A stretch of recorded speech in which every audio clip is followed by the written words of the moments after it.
And Jordy, not for nothing, as we speak, To the Phillies. the Nationals were down 9-0 to the Marlins tonight. Yeah, we got to give them a lot of props. And they ended up winning. They ended up winning 14-12. But again, Miami Marlins. Our words over Dolphins tonight. 14-12. A couple extra points. You've been giving a lot of free ads to a certain podcast. Let's stop that. They didn't trademark it. They're not paid to say the R words. Listen, if they want to come on, please defend the crown. No, I mean honestly, Sir Anthony, huge call up. Mark Leiter Jr. I see he's starting to get a little more. Your boy. A little more things going on. Austin Davis. Austin Davis has been fantastic since they called him up. Yeah, that's what I'm for saying. 2 weeks about, and pretty much aside from the national television game against the Nationals, he's been lights out. 7 innings and 6 appearances, a lot of clutch strikeouts, including to Bryce Harper a couple different times. He's been great. Hey, yeah, no, and the guy though, Greg, Adubert Ramos. Who's this guy? Adubert Ramos. Yeah. Oh, he's good. He's a good guy. The guy though, Greg, I need to mention. I know you want to talk about our bullpen guys, but I mean, I need to mention the bullpen card. But we need to talk about Eflin Mania. A guy that the Phillies, a guy that the Orioles wanted to try to be like, yo, give us this guy that was hurt a little bit. And, you guys have always been kind of iffy on him. The Phillies were like, no, fuck you. Fuck you. Guy's thrown 11 games this year, started 11 games, 7-2. He was 5-0 in June. ERA below 3 now at 2.97. Guy strikes out people left and right, 63 strikeouts and nearly 63 2/3 innings pitched. Eflin Mania, alive and real. And Greg, the thing that I love the most about this guy is that the Phillies will lose a series. They're about to get swept, and you know who steps up with probably some big fucking balls? Zach fucking Eflin. Sorry for the curse words. I know some people like to, it's a family podcast at times. Yeah, not for nothing, Jordy, but you've made a lot of big dick jokes, ball jokes. Is everything all right? Yeah, Big Dick Nick is now a New York Times bestseller. So it's on the mind. I mean, it's huge because going into the year, Jordy, this guy wasn't on any of our radars. No. When we were talking about, I've always loved Eflin Mania. Yeah, when we were talking about the preview of the team, I mean, I don't think that's fair though, because Jared Eichhoff was going to come back. He was supposed to be the 5th starter, and Eflin was going to be Ben Lively, Blake Lively's brother, was was the 5th starter at the time, and I mean, to be fair, these are all true. I have a terrible memory, and I don't remember you ever mentioning him, but he was hurt. He was going to be. The guy had like a 5 ERA coming into this year, but whenever he's on, before this year, and this year he's been on, but when he was on in the last couple of years, Eflin Mania was real. It's like Hulk Mania, but not as often. Now, Hulk Mania and Eflin Mania are combining. Yeah, I mean, Jordy, his career numbers is, like you said, is ERA 4.89, 11-12. It was like you saw him starting against some rando, and you'd be like, "Shit, we're gonna lose this game. Like we're gonna lose like 9-0." What was his injury last year? I'd need to double check that. I think it was a throwing shoulder injury, hence why he missed the start of the season. So it sounds like he's like a Henry Rowengartner. Ooh, are we a little hot take there? That's how he got good. Remember that noise from the movie that used to come in? Absurd. No, I mean, maybe did a little movie reference though. Yeah, we have not done a Rookie of the Week in a while, so we had to mention Henry Rowengartner. Thank you. Maybe did a little. Little Tom Brady method like Julian Edelman for recovery. But I mean, Sir Anthony has some competition for Rookie of the Year for the Phillies. Not that. Well, Eflin, I don't think Eflin counts as a rookie. No, he doesn't. But in terms of actually good this year versus last year, comeback player, surprise player. Yeah, I mean, I'm just gonna always say Combine those. I'm just always gonna say Sir Anthony because he's unreal.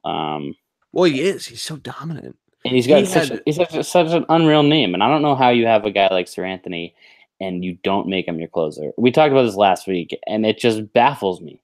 I mean, it's. week in and I week talk about out, this with.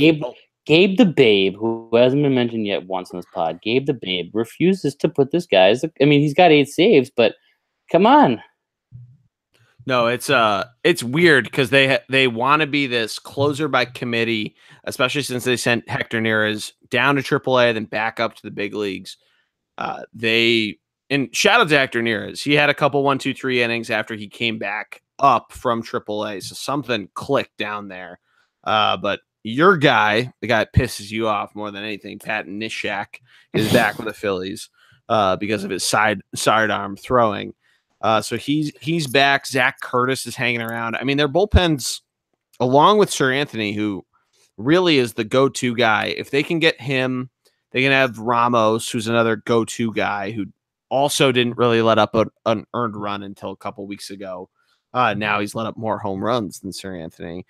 But they have a couple go-to guys. If they could get one more, and it kind of gets us into an interesting period to talk about the potential trade talks, because Manny Machado is apparently being accelerated, and I think the Phillies could and Red Sox too. They could go after a couple different bullpen guys that could seriously help them out and be another go-to guy. Whether it's you want to be 7, 8, 9, or you want to be this bullpen by committee that Gabe Kapler and Matt Klentak, the Phillies GM, clearly want to do.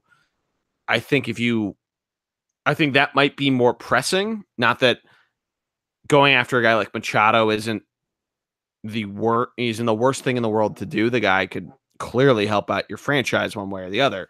But getting help on the back end helps you get wins.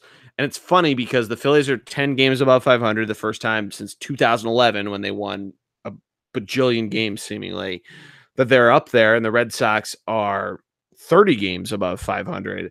And we're both talking about needing to get bullpen guys. And it's something that I don't know about, at least for the Red Sox, but the Phillies bullpen's blown a number of games. Current streak aside, we know it's going to end. But we both know, as fans of teams lacking that back end, or at least it could be boosted a little bit, knowing that needs to happen is definitely something that, it's wanting the, I don't want to say the rich to get richer, even though you're 30 games above 500. Are you giving the Red Sox Sir Anthony? No, fuck no. Who are you giving me for Sir Anthony Dominguez? Unless his name, you need to give me like Mookie for Sir Anthony Dominguez. You're talking about the MVP. Are you serious? You're really asking for the MVP for a closer who's pitched fucking 24 games? Yeah, a guy that you say is the closer of the week every single week. If you didn't want to not pick a Philly every single week. I mean, that's just because of that's his how name. much. That's how much I don't want to trade this guy, though. But I'm saying, let's be realistic. Anyway, the stupid dumb cut. Anyway, that we're great now devolving into another thing. So let's quickly wrap up the Phillies. The Phillies have been done too long. I mean, Citizens Bank Park is barely bigger than Yankee Clubhouse, and Yankees Clubhouse is barely bigger than. Actually, no, Williamsport might be bigger. So, let's get into it here. The Phillies, Aaron Nola, unbelievable. Hector Neris sent down. He's back up, looking good. Finally learned a lesson. Adubo Herrera, easily most consistent hitter for the team. Reese hit in the face. Now he's back. Started from the bottom. Now he's doing great. I'd like to interrupt you on Adubo Herrera. And your words, the most consistent player of the team. And I hate the fact that I'm taking a negative position against El Torito. Adubo Herrera is the first major league player, Greg, to have 2 different spans of 0 for 23 in a single month since like 2012. So consistency, well, when he's hot, he is on. Consistency this is an overarching theme for the Philadelphia Phillies in general. Consistency is something that needs to be finely tuned. And I think that's a good wrapping point for the Phillies. They just need to be more consistent. would you not agree? I mean, as a Phillies fan, I see this, and they're about to play 8 games in 7 days. They need to they just need to be more consistent. And they're going to play some teams that aren't good. So that's at least, it's nice that you can fine tune yourself that way, but it's definitely something that they need to figure out. They're 10 games above 500. That's all great and dandy. But you pointed out the Dodgers are nipping at their heels, and the Dodgers could really turn it on at any point. So it's something where they definitely need to just get it going a little more. Maybe get a bullpen guy. Yeah, I mean, if we're talking halfway through the season, Jordy, if at the beginning of the year we were talking about our preview, if you told me the Phillies would be in the playoff hunt, I mean, you and I were saying they might manage to potentially sneak in. Not even sneak in, we said could be in the hunt. We never said sneak in. And the fact they're in a playoff position halfway through the year, I think they're playing above or better than what people thought for their first year. And I think, you got to give credit to Gabe the Babe. No, for sure. I absolutely agree. But let's wrap it. Let's put a bow on the Phillies. Let's move over to the fan favorite sections, Greg. Let's start with some stadium snacks. Yeah, Jordy. So via the social media apps, Thunder BLG and Thunderblog Sports, On the Twitter, Instas and Twitter, I saw that the bullpen cart, namely you in this scenario, made your way down to Nationals Park, or the place where the Nationals play. You mentioned earlier in the pod, and for those who didn't listen, I myself went down earlier in the season and gave a little mini stadium snack, and you said you're going to try something different than what I had. So give us what you tried and give us a report. Give us a grade, A through F. Ooh, interesting. Yeah, so to kind of, before I get the grade, I had a Nat's dog, which is really a Nathan's hot dog, which shout out to Joey Chestnut, who continue to dominate the 4th of July, Coney Island. But those are the hot dogs they eat. Nationals are serving fucking Coney Island dogs. No, not a Coney Island dog. That's, I think, what is that? Chili cheese dog? And a little mixed up is the actual Coney dog. But still, the ones they serve in the fucking hot dogging contest is what they serve at Nationals Park.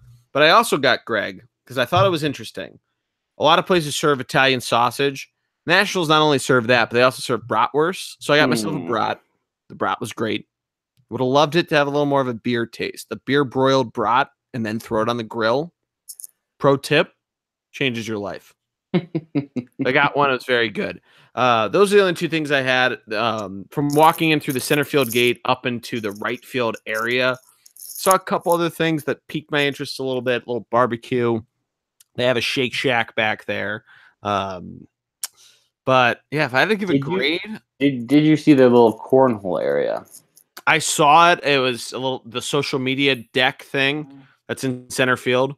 I saw it, and it was too crowded for me to go check it out. We got in. Which president won the race? George Washington. It was the 4th of July week. It's George Washington. So let's be real here. If you want Lincoln or you want Teddy to win, first of all. Guy never wins. And you need to answer some serious questions. But no, overall my experience was pretty fun. If I had to give the food a rating, just for being the dog was great, but the brat was a little overcooked, and was just dry a little bit. So I'd give it a B if I had to go F through A. Good enough. It definitely left me, not hungry leaving the ballpark. But so not even a B minus, just a B. Yeah, B, solid B. Nice, a little B. Jordy, quick random fun fact question. Stump the host. Who are the 4 people on Mount Rushmore? Washington, Jefferson, Roosevelt, and Roosevelt. Oh yeah, his glasses. It's easy to remember him. Lincoln? Which Roosevelt? Teddy. Nice, Jordy. Most people right? get that wrong. Most people get it wrong. Did I get them right? All 4? Yeah. Hey, listen, you pass you pass the citizens test any day. I am a real man. Yes. Let's go over. Oh, Let's go over to Bleacher Creatures. Greg, do you have one for me? No, I mean, honestly, I spent most of the day watching the World Cup and watched the Red Sox because they had that 11 o'clock game. And a lot of Red Sox fans, a lot of people in the crowd. But the one thing I do, the one Bleacher Creature that I did have, that's not really Bleacher Creature, but it is more, Don Orsillo, who used to be the Red Sox play-by-play on NESN, the local Red Sox station here, now is with the San Diego Padres. He does at whatever they have, Fox or Sports, whatever for them. And he and the rest of his team there with the San Diego Padres, to avoid getting the golfer's tan or the farmer's tan or whatever you want to call it, pulled their sleeves up on their polos so it was at their shoulders, so they had their entire upper arm showing so they could even out their tans. Yeah. And now if you can imagine 3 middle-aged guys, oh my God. 2 of them broadcasters full-time, if you will, and one of them a former player. If you can imagine 3 of them, the differences of their arms, it was a sight to see. That sounds like a great sight to see. A little blinding. Yeah, a little blinding. But all right, Jordy, give me a good one. Save the pod. Yeah, so the one I have it's a Bleacher Creature, kind of crazy manager / baseball player. If you see the Tuesday night Rays Marlins game, you probably didn't. Both teams are bottom of the barrel, but it went to extra innings, and you saw a couple different things happen here. You saw a relief pitcher bat not only once but twice and get 2 singles in the 13th inning. So he could have been replaced and either had another guy that was available in the bullpen or even a position player, because some teams do this. But he gets 2 singles. He scored once. The first time he got the hit, he tried to extend it into a double and got thrown out. Second time he came around to score. This was for the Rays. And then they actually bring in a position player who holds on to the lead for the team. And it was just nuts. The whole game itself, the fact that you have, this is the same guy that came in twice. So there's a relief pitcher who comes in twice, and this is the Rays guy. The Rays, or maybe it's the Marlins, brings in a guy. They're up 4 runs. They scored 6 runs in an extra inning game. Oh wow! And then they bring in a position player who, this is what happened. They bring in a position player. He lets up a run. Then they bring in their actual closer who was available. They just didn't want to have to use him, or not closer, but a guy that was available. And it gets all crazy from there. It was just nuts. It's just one of those like extra inning games we all hear about, like position players coming out to throw, but the fact that you saw so many different unlikely things, a reliever, an American League reliever for the Rays, that is rare in and of itself. But the fact that you got 2 singles in 2 straight innings is nuts, because they scored 6 runs in the 14th inning to end up winning is crazy.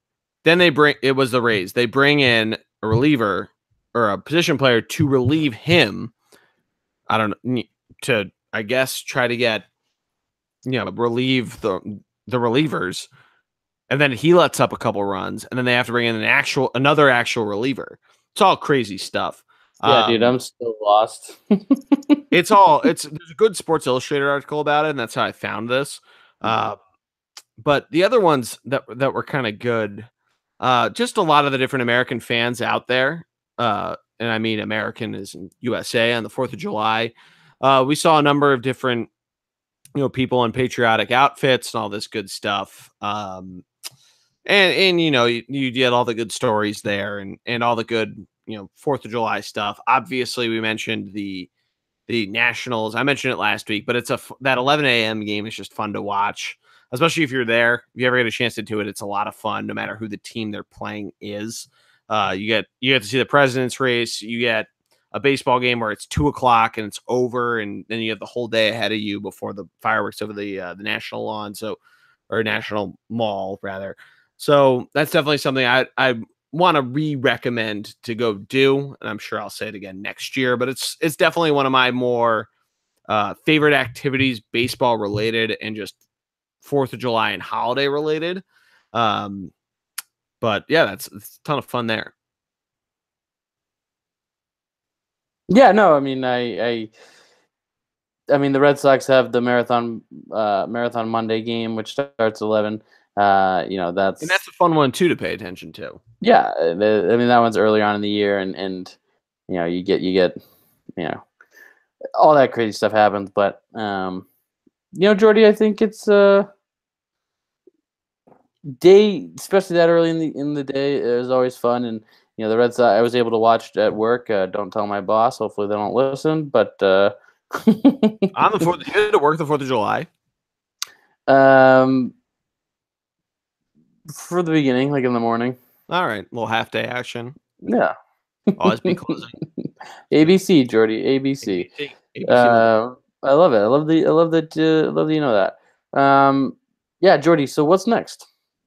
Yeah, so we'll start to wrap it up a little bit. Look at this weekend, some good series. If you want, I'll start. I'll only pick one, so then you always get pissed off that I say a couple that you should watch out for. But the one I think you should keep an eye out on, mainly because it has some interesting implications to just everything going on, is the LA local series between the Dodgers and the Angels. The Angels, while as cold as they are still hanging around. And I think if they can kind of figure it out against the Dodgers, it starts tomorrow night. The Angels are currently up in Seattle. But if they can kind of figure it out against a good team like the Dodgers, they could prove themselves to be a team to not mess around with as the trade deadline comes around and as the everything else boils down. And they might be a team that if Seattle can't hang around, if Oakland falls out, which I think they will, the Oakland A's, they might not be able to push Houston for how far back they are, but could certainly creep up on the second wild card spot. Yeah, I'm surprised you didn't go with the battle of Pennsylvania, the Pirates versus them Phillies. Hopefully we get a. Anyway, I'm going with Milwaukee Brewers. Atlanta Braves visiting the Milwaukee Brewers. That's a good one. That's a really good one. Huge series. Also potential playoff implications. Two teams that certainly seeing the ball well, hitting the ball well, and set to be an explosive offensive output weekend. No, I like it. When those two teams meet up. Jordy, what about during the week? Anything we should look out for? Yeah, looking at it now, a couple good ones. The one I'd probably keep a good eye out on is I don't want to pick LA again. So I'm going to pick Arizona and Colorado. The Rockies actually kind of hanging on in that division, but Arizona could show off their offense in a very hitter-friendly park like Coors Field. So we'll see how they go there. I think that could be a lot of fun to watch. Yeah, I love it. I do like that. I mean, I was thinking, sorry, I was thinking, Jesus. I was thinking Oakland versus Houston, little in division matchup. Like but I think I'm gonna go. I'm up for the A's. Yeah, but I think I'm gonna go the San Francisco Giants and Chicago Cubs. San Francisco. I like that. Yeah, San Francisco's a team that we don't really talk about a ton when we probably should, because they're kind of in it, especially with the NL West being so good. They're only 3 games back, so playing just above 500 ball. But if they start to put things together and start to get some pitching, this could be a huge matchup for them this weekend. No, for sure. Or next week. Sorry, next week. No, I agree with you. Yeah, during the week, the Yankees and the Indians, one that'll pop up towards the end of next week. I'm not sure if we'll have the pod out by then, but that's definitely one to keep an eye out for if we don't have it up by then. But Greg, I think that's going to do it for us. Anything else you got? Yeah, go Sox. Yeah, go Phillies. Quick Yeah, go hockey Sox. note, since we both keep an eye out on it, and I know a lot of our listeners do as well. Just saw Eric Carlson expected to be traded to the Tampa Bay Lightning. Jeez Louise. I know. NHL taking a couple pages out of the NBA and building some super teams. So I don't know if you saw this, Jordy, but the top 3 teams odds to win the Stanley Cup. Not that the odds are ever right, but the top 3 teams all in the same division. That'd be the Boston Bruins, the Tampa Bay Lightning, and the Toronto Maple Leafs. Yeah, that makes sense. I mean, they got Tavares. For those that didn't know, I'm sure you did by now. He lived out the childhood dream. Yeah, and the only team that didn't hasn't made a move this offseason is the Bruins, and yet here they are getting beat by teams around them just because they don't do anything in the offseason. But so frustrating. A lot of assets you got. Yeah, we got a lot of young guys, and yet stockpiling young guys. Oh yeah, my not God. a big deal. Jordy. I'm sure we'll talk about that as we get closer to hockey I don't season. I don't want to talk about the NBA because it's just a rat hole, wormhole that we could get lost in forever. Elite 8 World Cup starts tomorrow. Elite 8, Final 8. Tomorrow's matchups. Who are you going with? Yeah, just overarching, I'd like to see the winner of the Sweden-England game make the final and hopefully win. If I'm going to go pick by pick tomorrow, I've liked what I've seen from France. Again, I know nothing about soccer, so I take this for what you will. But I'd like to see them win, and I'd like to see Belgium win mainly just for how I've seen Brazil play and all the different flopping and all that stuff. But we'll see. I mean, all 4 teams in tomorrow's games are all pretty good Fridays. So you're probably either watching these live or they've already happened. So I sound like a complete idiot, more so than I already am. But yeah, no. And if we're being honest, I mean, Brazil, every single team flops. With soccer, that's just what you do. It's like basketball. That's how you get calls. That's how you play the game. So I don't think that that's such a deterrent. I think ESPN makes a huge deal out of it because that's what they love to do, take things and run with it. I just use memes to determine how much I dislike flopping. I hear you. I think the story is Russia. I mean, the fact they made it to the quarterfinal and upset. How electric was that game? Yeah, they upset. Was that Spain, right? Yeah, Spain and unreal, unreal. So absolutely, Russia versus Croatia, a couple enemies, if you will. Yeah. That'll be Saturday. So that'll be interesting for sure, to say the least. But not that I was right about any of my picks, but I think I'm going to go France as well. I think I'm going Brazil instead of Belgium. I think I'm going Croatia. And I'm going to surprise everyone and go Sweden. England did not look great in the last matchup. I'm going to go Sweden. All right. So Sweden, Croatia, Brazil, and France would be my final 4. But as we said, Belgium, France, and England, Croatia. Nice. All right. I love it. As we said, probably none of us will be right, but yeah, man, I'm a complete dummy when it comes to soccer, so don't listen to me. If you're listening to this before 10 a.m. when the Uruguay-France game starts, don't bet on my recommendations because mine are terrible. Yeah, go Sox. Yeah, go Phils. I think that's going to do it for us. Thank you as always for coming on. All right. Go Sox. Hey, Jordy. It's a pleasure being on. Hey, it's a pleasure being on. You got unbelievable voice for this. You're great at this. So yeah, I can't really see you. Can't really imagine doing anything else. Thanks, man. But that'll do it. Go follow us, ThunderBLG on Twitter, Thunderbug Sports on Instagram and Facebook. For my man, Greg Piatelli, I am the G-Man. Have a great night, everybody. Have a great weekend. Try to stay cool. Go Phils. Go Sox.